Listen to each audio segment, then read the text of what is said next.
Greetings and salutations. Today's video is going to be about my new crank for my road bike. My bike had the SRAM Red E-Tap crankset on it, and I had gone through various chain rings, sizes, brands, and decided it was time to pay tribute to the bike's speed and go with something a bit more aerodynamic. But the Madone that I have, the SLR, prior to the T47 bottom bracket upgrade, it came with a press-fit BB90. What I've decided to go with for an Aero setup is the rotor Aldo. Now, this does not look brand new, you're saying? Yes, that's right. It is not. I found it on Pink Bike and purchased it from a Pink Bike user in British Columbia, and it was a pretty good deal. Not a steal, but a good deal for something that's in fair condition. How to make this Aero? Well, it's just a crank arm and spindle, which will work on the Trek, but I could go with a power meter, which would sit right about here, a power spindle or a crank spider, and mate that to some Aero chain rings. But I decided to go with, or continue using my Favero Osceola pedals, which I really like, and bought this to go with this. And that will also, we need, for the occasional climb in Ontario, we'll need an inner chainring. So why I'm making this video is to show you how to put it all together. The instruction guide that Rotor actually provides, it's not bad, but perhaps there's an opportunity here to help explain a few things. That pin right there, that's what stops the chain from hopefully going between the chainring and the actual crank arm. So that would ideally sit right about there. Now that's my starting point. Taking a look at this, I see that there are different markings on the inside and on the outside. So I'm going to make the assumption that I want to start by placing this right there to line up with that. You do see that that gives you OCP with no plus or minus. That's OCP plus 0.5. And if you read here, it says alternate bolt placement plus 0.5 OCP for 2 in power and in power only.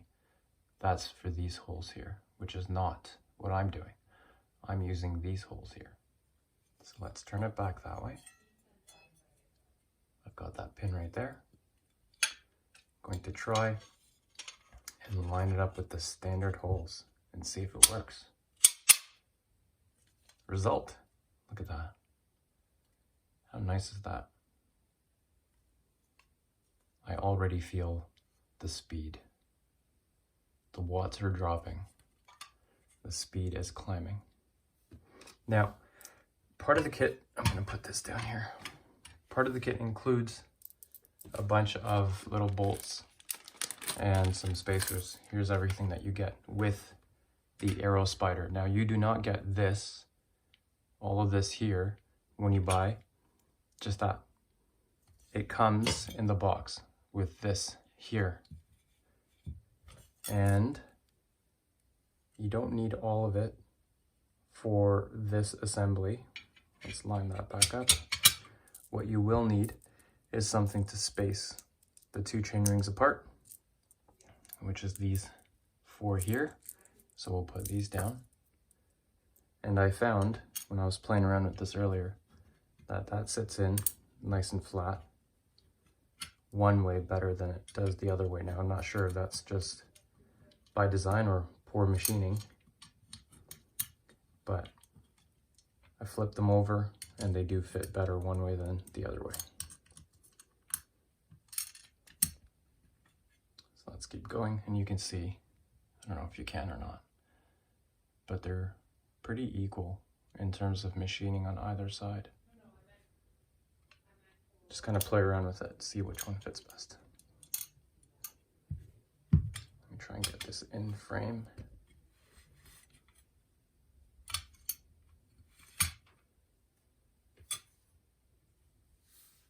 Okay, almost there.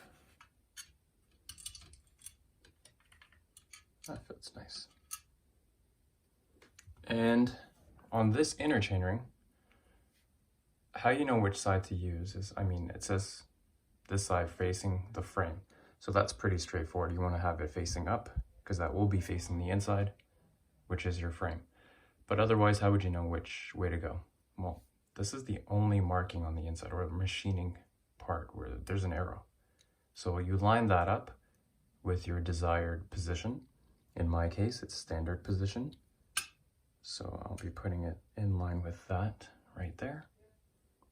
And the pin that stops the chain from dropping is right there. So we know we're lined up. And drop that on. It's not going anywhere. Now for the bolts, I think it's pretty obvious I'll need the long ones. The short ones are going to be for a different kind of setup. Let's say you had a spider that connected between the two, or maybe it's for the in-spider where you just bolt the chainring directly into it and there's not a lot of space. I'm not entirely sure. I haven't seen a different type of rotor chainring, but maybe some of them come with the female threaded nut built in, and that's where these things come in handy. But they look a lot like what I'm used to putting on with the other cranks that I've been using in the past. So maybe they'll come in handy for replacements.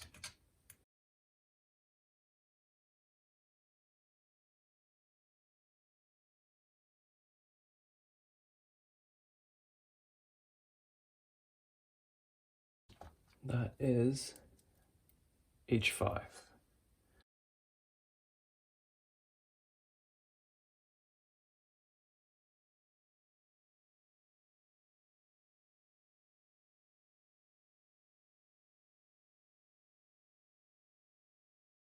I forgot.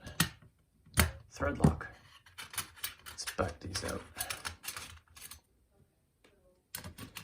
And I will be right back with the thread locker. But before I go, let me show you what this essentially looks like. So now you can see that there's a gap between the two chain rings thanks to the spacers. And isn't that pretty? It's looking pretty good.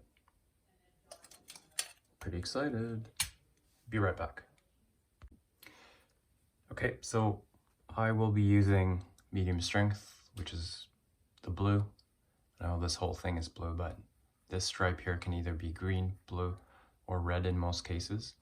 This is serviceable, so it does help hold things in place, but can be removed.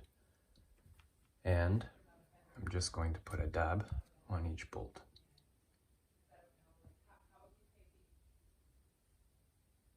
If I have any left in here.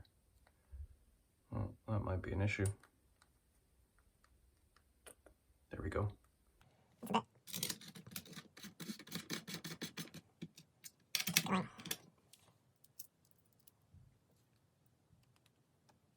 was a bit much.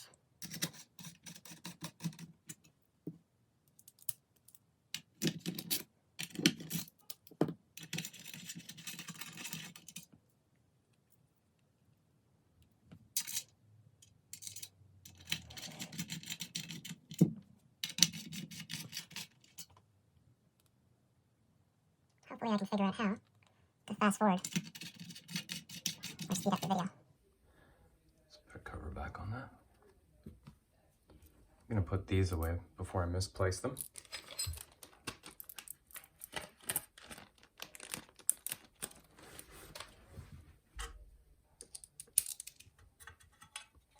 Now, there is a torque value for these, but I'm not going to worry too much about that with the thread locker.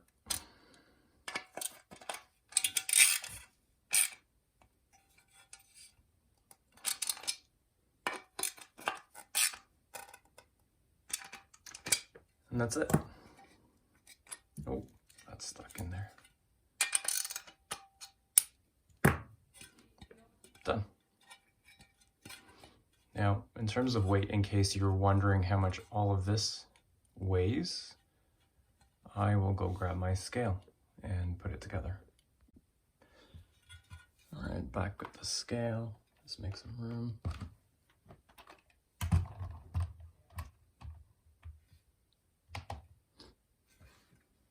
Zero it up. Chain rings with the spider, 285.5, 286. Let's put crank arms, a couple of spacers. Wow, that's quite heavy. That's a lot heavier than this this frameset setup that I removed. And together, that is probably 250 grams more than the crankset that it replaced, but I'm okay with that. I've learned in recent years that weight is not everything, and I do have a bike that's set up just for climbing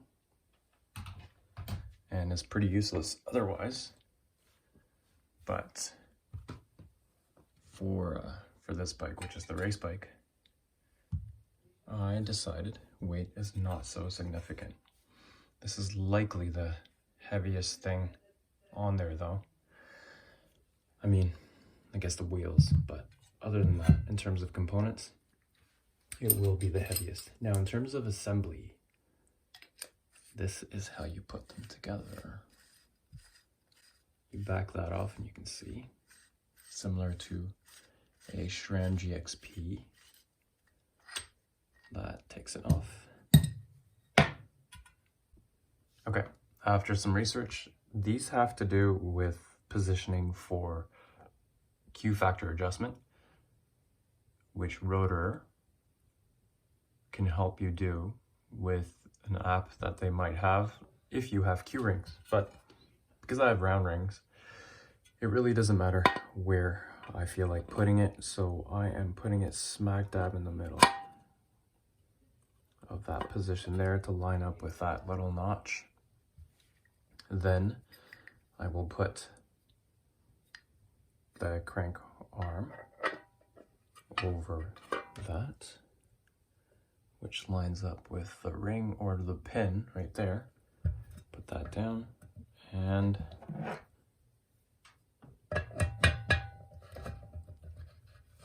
just get it all put together. Now this is just going to be snug until I get it on the bike, and I will torque it all up.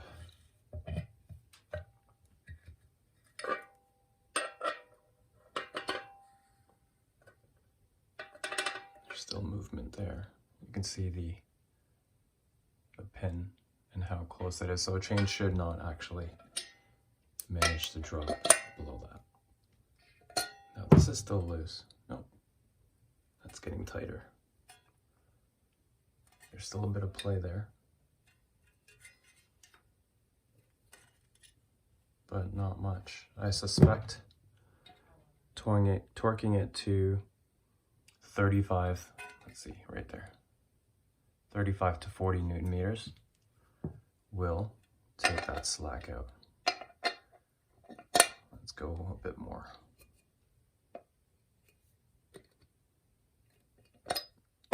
See what that does.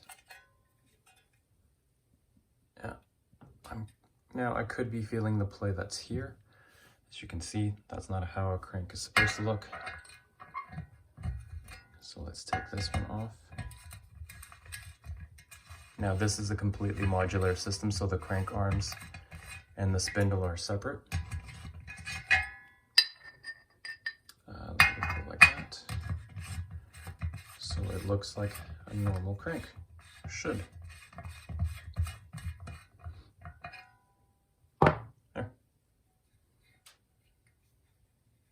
put that back. And that's it. Now, the next steps are to get it installed on the bike, torque it all up, and ride. Thanks for watching.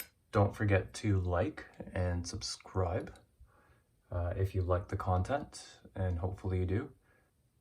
Bye for now.